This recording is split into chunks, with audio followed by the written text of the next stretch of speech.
এইসব লক্ষ্য কি করে উল্টো দিকে ঝুলিয়ে সোজা করতে হয় সেটা বিজেপি সরকার এলে করে দেখাবো। মমতা ব্যানার্জি যতক্ষণ মুখ্যমন্ত্রী থাকবে ততক্ষণ এটা হবে। একেবারে রাম নাম সত্য হয় করে দিয়েছে ধর্ষককে। আপনার আসামে জল খেতে খেতে রাম নাম, এবং লজ্জার পুলিশ, ডাক্তার, ধর্ষক তিনজন একসঙ্গে জেলে।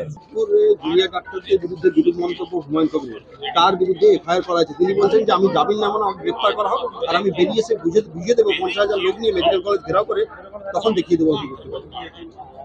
উনি সবসময় এই ধরনের বিতর্কিত কথা বলেন।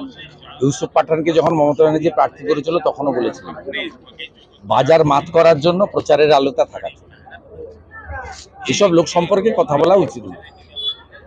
এইসব লক্ষ্য কি করে উল্টো দিকে ঝুলিয়ে সোজা করতে হয় সেটা বিজেপি সরকার এলে করে দেখাবো। সব জায়গায় হবে। মমতা ব্যানার্জি হচ্ছে সমস্যার মূল কারণ। মমতা ব্যানার্জি যতক্ষণ মুখ্যমন্ত্রী থাকবে ততক্ষণ এটা হবে। আপনার মহারাষ্ট্রের বদলাপুরে একেবারে রাম নাম সত্য হয় করে দিয়েছে ধর্ষককে। আপনার আসামে জল খেতে খেতে রাম নাম, আর এখানে ধর্ষকদের প্রোটেকশন দেয় মমতা ব্যানার্জি। এবং লজ্জার পুলিশ, ডাক্তার, ধর্ষক তিনজন একসঙ্গে জেলে আছে। পুলিশ দখল নিল এবং এসডিও অফিসে পুলিশ দখল নিল। ঘাটালের এসডিও অফিস পুলিশ দখল নিল।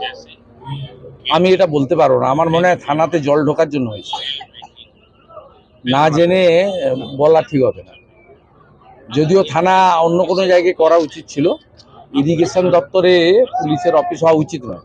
তবে আমি যেটুকু জেনেছি থানা জলে ডুবে যাওয়ার কারণেই তারা ইরিগেশন অফিসে গিয়ে থানা চালিয়েছে।